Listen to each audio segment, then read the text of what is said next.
नमस्कार। मैं डॉक्टर चंदनमल शर्मा आज आपको बीए पाठ प्रथम में हिमनद के कार्य एवं हिमानीकृत स्थलाकृतियों के बारे में बताने जा रहा हूँ। देखिए, हिमनद हिम या बर्फ की नदियों को कहते हैं। ये भी धरातल पर सरिताओं के समान ही हिमयुक्त नदियाँ होती हैं। हिम क्षेत्र की निचली सीमा को हिमरेखा कहते हैं। यह वह रेखा है जिसके ऊपर वर्ष भर हिम आवरण रहता है तथा बर्फ पिघलती नहीं है। हिमरेखा की ऊंचाई भूपृष्ठ के समस्त भागों पर समान न होकर के अलग अलग होती है। भूमध्य रेखा से ध्रुवों की ओर चलने पर हिमरेखा की ऊंचाई कम होती जाती है। ध्रुवों के पास हिमरेखा प्राय सागर तल के बराबर होती है। हिमनदों का गतिशील होना, इस बारे में स्विट्जरलैंड के निवासी प्रोफेसर हाजी ने व्यक्तिगत पर्यवेक्षणों के आधार पर हिमनदों की गतिशीलता को प्रमाणित किया। उन्होंने आल्प्स प्रदेश के आर नामक ग्लेशियर पर एक स्थान पर एक खूंटी लगाई जो कि 14 वर्ष बाद प्रारंभिक स्थान से 4200 फीट आगे बढ़ गई थी। इसके बाद स्विट्जरलैंड के एक अन्य विद्वान लुई अगासीज ने हिमनदों की गति को एक अनोखे ढंग से प्रमाणित किया। उन्होंने हिमनद के आर पार एक किनारे से दूसरे किनारे तक सीधी रेखा में कई खूंटियां गड़वाई और कुछ समय बाद निरीक्षण करने पर पता चला कि किनारे की खूंटियों की अपेक्षा बीच की खूंटियां अधिक बढ़ गई थी। इतना ही नहीं, सभी खूंटियां घाटी की ढाल की ओर झुकी थी। इस आधार पर अगासीज ने हिमनद की गति के विषय में कई दिलचस्प तथ्यों का प्रतिपादन किया। उन्होंने कहा कि हिमनद में गति होती है, उनके मार्ग में विभिन्न भागों में समान गति नहीं होती है। किनारों की अपेक्षा मध्य भागों में अधिक गति होती है। हिमनद की गति तली की अपेक्षा सतह पर अधिक होती है। वर्तमान समय में हिमनदों की गतिशीलता के विषय में पर्याप्त प्रमाण सुलभ हो गए हैं।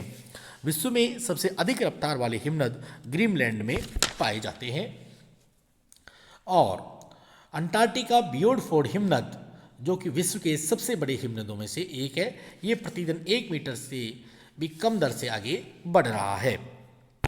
हिमनदों में अपरदन के जो स्थल रूप हैं उनमें हम बात करें तो यू आकार की घाटी। पर्वतीय भागों में हिमनद ऐसी घाटियों से होकर के प्रभावित होती है जिनके किनारे खड़े ढाल वाले होते हैं तथा तली सपाट एवं चौरस होती है। हिमनदों की ये घाटियाँ अंग्रेजी के यू अक्षर से मिलती हैं। इसी आधार पर इन्हें यू आकार की घाटियाँ कहते हैं। यह स्मरणीय है कि घाटी की अनुप्रस्थ परिच्छेदिका पूर्ण रूप से यू आकार की नहीं होती। कभी कभी इन घाटियों की घाटियाँ ऊपर लटकती रहती हैं। इस तरह की लटकती घाटियों वाली मुख्य घाटी को लटकती घाटी से युक्त यू आकार की घाटी कहते हैं। पर्वतीय उच्च भागों में हिमनद अपनी कोई नवीन घाटी का स्वयं निर्माण नहीं करता, अपितु पहले से ही नदियों द्वारा निर्मित घाटियों को परिवर्तित एवं संशोधित करते रहते हैं। लटकती हुई घाटी, जब हिमनद की मुख्य घाटी की तली से उससे मिलने वाली सहायक घाटियों के तल अधिक ऊंचे होते हैं तो सहायक घाटियां मुख्य घाटी पर लटकती हुई प्रतीत होती हैं। इस कारण इन्हें लटकती घाटी या निलंबित घाटी या बहिर्लंबित घाटियां कहते हैं। सार्क या हिमगुहार, पर्वतीय क्षेत्रों में घाटी हिमनद द्वारा उत्पन्न स्थल रूपों में सार्क सर्वाधिक महत्वपूर्ण है तथा यह प्राय प्रत्येक हिमकृत पर्वतीय भाग में मिलता है। सर्क हिमनद की घाटी के शीर्ष भाग पर एक अर्धवृत्ताकार या कटोरे के आकार में विशाल गहरा गर्त होता है जिसका पार्श्व किनारे खड़े ढाल वाले होते हैं। देखने पर सर्क अर्धगोल रंगमंच के समान लगते हैं। सर्क का आकार गहरी सीट वाली आराम कुर्सी से मिलता जुलता है। सर्क प्राय हिम से भरे रहते हैं, इस कारण इन्हें हिमगुहार या हिमागार या हिमगर्त के नाम से जाना जाता है। टॉर्न, सर्क के बेसिन से अधिक हिम के दबाव तथा हिम की अधिक गहराई के कारण चट्टानी तली में अपरदन द्वारा गड्ढे बन जाते हैं। इस तरह सर्क के बेसिन में एक सैल बेसिन का निर्माण होता है। जब हिम पिघलकर अदृश्य हो जाती है तो इस सैल बेसिन से जल भर जाता है जिससे एक छोटी झील का निर्माण होता है। इस झील को सर्क झील या टॉन के नाम से जाना जाता है। अरेत या तीक्ष्ण कटक, पर्वतीय भागों में जब किसी पहाड़ी के दोनों अर्धवृत्ताकार गर्त सर्क एक दूसरे की ओर सरकने लगते हैं तो उनके मध्य भाग का अपरदित होकर नुकीला हो जाता है और धीरे धीरे पूर्ण विकसित चोटी का निर्माण होता है जिसका ऊपरी भाग अत्यधिक नुकीला होता है। इसका आकार कंघी या आरेक की दांत के समान होता है। इस तरह के नुकीले तीक्ष्ण कटक को अरेत या अरेटी कहते हैं। हॉर्न या गिरिशृंग, जब किसी पहाड़ी के पार्श्वों पर कई सर्ग बन जाते हैं, जब निरंतर अपघर्षण द्वारा ये पीछे हटते हैं तो उनके मिल जाने पर एक पिरामिड के आकार की चोटी का निर्माण हो जाता है। इस तरह की नुकीली चोटी को हॉर्न या गिरिशृंग कहते हैं। स्विट्जरलैंड में आल्प्स पर्वत पर स्थित मैटरहॉर्न इसका प्रमुख उदाहरण है। जब एक पहाड़ी के दोनों ओर सर्ग विकसित होकर के मिल जाते हैं तो एक गड्ढा बन जाता है। इस तरह के मार्ग को काल या हिमानी दर्रा कहते हैं। नुनाटक विस्तृत हिम क्षेत्र या हिमनदों के बीच ऊंचे उठे टीलों को चारों ओर से हिम से घिरे रहते हैं, उन्हें नुनाटक के नाम से जाना जाता है। सुरंगपूछ, जब किसी हिम प्रभावित स्थल भाग में बेसाल्ट या ज्वालामुखी प्लग ऊपरी गांठ के ऊपर निकल जाता है, जिस ओर से हिमनद आता है उसे प्लग या बेसाल्ट के उठे विभाग को स्थित मुलायम मिट्टी या हिमनद द्वारा अपर्दन हो जाता है तथा ढाल उबड़ खाबड़ तथा खड़ा हो जाता है। ढाल से होकर हिमनद जब बेसाल्ट से उठे भाग या प्लग को पार करके दूसरी ओर उतरने लगता है तो प्लग के स्थित संलग्न दूसरी और मुलायम सेल कम अपर्दन होता है। बेसाल्ट या प्लग वाले ऊंचे भाग को श्रृंग या उसके पीछे वाले भाग को पूंछ के नाम से जाना जाता है।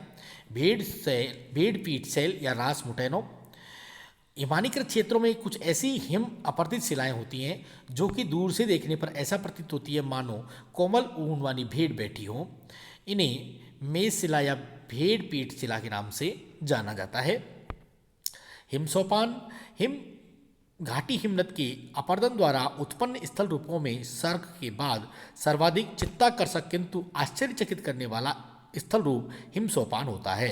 उनके बृहदाकार रूप के कारण इन सोपानों को दैत्याकार सोपान के नाम से जाना जाता है। इसी कारण इन्हें दैत्याकार सोपान कहते हैं। प्रत्येक सोपान की लंबाई कई मीटर से कई किलोमीटर तक होती है।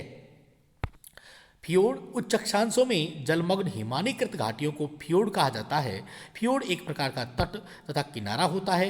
फियोर्ड दोनों गोलार्धों में मिलते हैं, परंतु ये मुख्य रूप से New Zealand, Chile, Alaska, Britain, Colombia, Labrador, Greenland, Norway आदि में अधिकता से मिलते हैं। फियोर्ड गहरे जल के सागरीय भाग होते हैं जिनकी दीवारें खड़े ढाल वाली होती हैं तथा इनमें अनेक सहायक लटकती घाटियां मिलती हैं। फियोर्ड किनारे के पास स्थल की ओर अधिक गहरा होता है तथा सागर की कुछ दूर जाने पर उथला हो जाता है। इसके बाद सागर पुनः गहरा होने लगता है।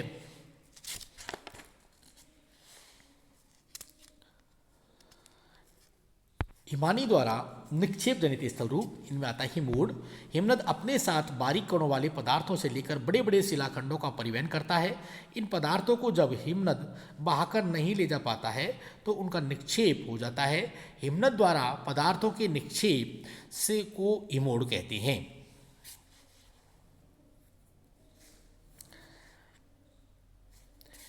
ड्रमलिन, हिमनद के निक्षेप द्वारा निर्मित स्थल रूपों में ड्रमलिन गोलास्म मृत्तिका द्वारा निर्मित एक प्रकार के ढेर या टीले होते हैं जिनका आकार उल्टी नौका या कटे हुए अंडे के समान होता है। ड्रमलिन की संरचना मुख्य रूप से गोलास्म मृत्तिका से बनी होती है। इसके मध्य में छोटे छोटे गड्ढे या बेसिन पाए जाते हैं। ये निचले भाग में दलदल के रूप में होते हैं। हिमानी जलोढ़ निक्षेप से निर्मित स्थलाकृतियाँ, इनमें हिम के पिघल जाने से प्राप्त जल हिम के अग्रभाग से जलधारा के रूप में निकल पड़ता है और हिमानी जलोढ़ निक्षेप से स्थल रूप जैसे एस्कर है, केम वेदिका है, हिमनद अपक्षेप है, केटिल गर्तिका है आदि का निर्माण करते हैं। एस्कर हिमानी जलोढ़ निक्षेप द्वारा निर्मित स्थल रूपों में एस्कर सर्वाधिक महत्वपूर्ण है। हिम के पिघलने से प्राप्त जलधाराओं द्वारा मलबा के निक्षेपण से निर्मित एस्कर लंबे, संकरे, कमचौड़े तथा सर्पिलाकार एवं लहरदार कटक होते हैं जिनके किनारे तीव्र ढाल वाले होते हैं। एस्कर की संरचना बजरी, रेत, कंकड़, पत्थर द्वारा होती है। एस्कर का निर्माण घाटी में पहाड़ी, दलदल आदि के निचले भागों में तथा सभी के ऊपर इनके ऊपर पाया जाता है। इनकी ऊंचाई 66 से 100 मीटर तक होती है तथा लंबाई कई किलोमीटर तक भी होती है। कभी कभी ये 32 किलोमीटर लंबाई में भी पाए जाते हैं। अनेक स्थानों पर एस्कर यातायात की दृष्टि से बहुत महत्वपूर्ण होते हैं। केम, हिमनद के अग्रभाग पर हिम के पिघलने के कारण कुछ मलबा या निक्षेप ढेर के रूप में या टीले के रूप में हो जाता है। इस तरह के टीलों को केम कहा जाता है। केम के किनारे तीव्र ढाल वाले होते हैं। केम की रचना रेत और बजरी द्वारा होती है। केटिल तथा हमक। केम के विपरीत केटिल गर्त होते हैं। हिम के बड़े बड़े टुकड़ों के पिघल जाने पर केटिल का निर्माण होता है। केटिल के मध्य में कई छोटे छोटे टीले होते हैं जिन्हें हमक कहते हैं।